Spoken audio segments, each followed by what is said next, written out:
क्योंकि शाहीन बाग बड़ा चर्चा में चल रहा है और मतलब यहाँ तक कि लोग तो कह रहे हैं कि धारा 370 लग गई, वहाँ हम लोगों का जाना संभव नहीं है। मीडिया के लिए बड़ा खतरनाक, हमारे साथ भी ऐसे इंसिडेंट हुए।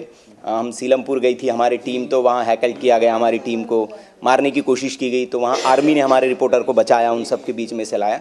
तो इंसिडेंट्स हो रहे हैं, बड़ा मतलब एक माहौल देश में, जो एक टाइप की मीडिया है उसको तो आप वेलकम करते हैं, लेकिन जो सच बात करती है उस मीडिया के लिए बड़ा मुश्किल है। क्या देखा आपने शाहीन बाग में? मैं पिछले एक डेढ़ महीने से मैं मीडिया में और हर जगह मैं ये बहुत सुन रहा हूँ न्यूज़ की शाहीन बाग। दिल्ली के चुनावों में मेन मुद्दा इस टाइम वो हो गया शाहीन बाग। मोदी की जो स्कीम्स है सेंट्रल गवर्नमेंट की, जो यहाँ इम्प्लीमेंट होनी चाहिए थी, या जो आम आदमी पार्टी का भी अगर कुछ काम है उसको छोड़ के लोग शाहीन बाग के पीछे अब लगे हुए हैं। तो मैं शाहीन बाग गया था, मैं एक से 1.5 घंटा वहाँ था। मैंने वहाँ कोई परेशानी नहीं हुई आपको? नहीं, मेरे को कोई परेशानी नहीं हुई, लेकिन मुझे कुछ ऐसा मेरे को आभास हुआ कि मुझे ऐसा देखा जा रहा है जैसे मैं आउटसाइडर हूँ। वो लोग तो आउटसाइडर वो बोल रहे हैं हमें बाहर मत निकालो। मेरे को ऐसे फील हो रहा था कि इनसिक्योर फील कर रहे हैं। I was feeling there insecure.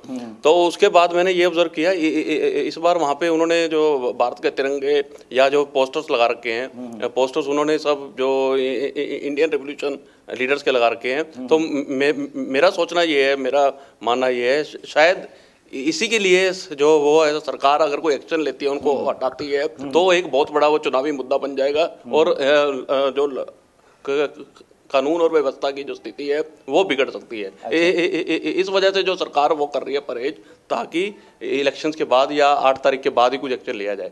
Because प्रवेश शर्मा कह भी रहे कि मैं 1 घंटे में हटा देंगे, क्योंकि जो वहाँ लोग धरने बैठे वो चाहते हैं कि एक्शन हो, यहाँ पे लोग आए और इसका मुद्दा बने। लेकिन जैसे अमित शाह जी का भी कहना है और जो दिल्ली गवर्नमेंट के जो दिल्ली कॉन्स्टिट्यूंसी के जो एमपीज है उनका भी ये कहना है कि हम जो कुछ हम जाएंगे नहीं। हालांकि एक नई खबर आ रही है, लेटेस्ट डेवलपमेंट है कि रविशंकर प्रसाद ने कहा है कि हम बातचीत के लिए तैयार हैं, लेकिन शर्तों के साथ वो उठ जाए, वहाँ से खाली कर दे, उसके बाद बातचीत करे, जो भी है उस पर एक डेवलपमेंट। एक और दूसरा सवाल मेरा आपसे शाहीन बाग से ही जुड़ा है। वहाँ आप 1-1.5 घंटा थे, तो क्या देखा आपने? किस तरह की बातें वहाँ हो रही थी, किस तरह की चर्चाएं हो रही थी? मैंने ये देखा कि जो आसपास के भी लोग हैं कुछ ऐसे, क्योंकि वो पूरा एक पर्टिकुलर कम्युनिटी डोमिनेटेड लोग हैं, तो they are just passing their time, और जो लेक्चर्स भी दे रहे हैं तो वो ये बोल रहे हैं कि हमें यहाँ से निकाला जा रहा है, हमें यहाँ से हटाया जा रहा है, आप लिखित में दो कि हमें यहाँ से नहीं हटाया जाएगा।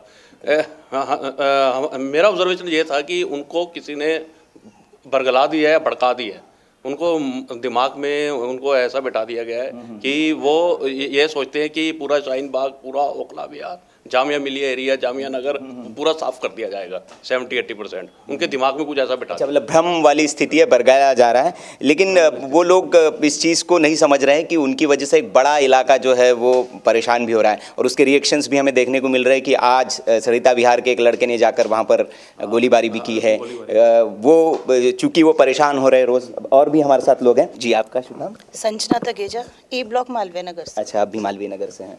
आप भी वर्किंग होंगी? नहीं, मैं हाउसवाइफ हूँ। अच्छा, हाउसवाइफ है, फिर भी आप यहाँ हैं सबके बीच में। हाँ, क्या आपको इंस्पायर करता है कि आप यहाँ आई हैं? सबसे पहले देश के लिए। अच्छा, जो भारत जो हमारे दिल में, हमारी रगों में बसता है, उसके लिए जो आज मोदी जी कदम उठा रहे हैं हमारे देश के लिए सुरक्षित, क्योंकि हम हिंदुओं के लिए सिर्फ भारत है, भारत सबके लिए है, पर पर्टिकुलर हम हिंदुओं के लिए सिर्फ भारत है। तो हमें आज ये सोचना पड़ेगा कि हमें क्या डिसीजन लेना है, किसके साथ चलना है, कैसे रहना है। अच्छा, तो जो दूसरी पार्टी हैं उस पर बिलीव नहीं है कि वो रहेंगी तो भारत खतरे में रहेगा?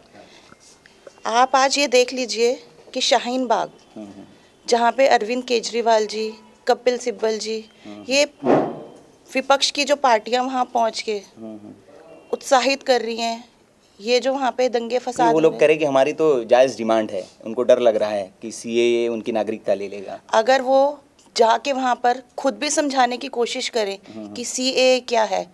आपने फाइनेंस मिनिस्टर चिदम्बरम जी रहे जो सबसे पहले बोला, जिन्होंने कि बाहर के लोग इंडिया में रह सकते हैं, सबसे पहले स्टार्टिंग उन्होंने करी। आसाम में एनआरसी आया, वो क्यों आया? राजीव गांधी जी की वजह से।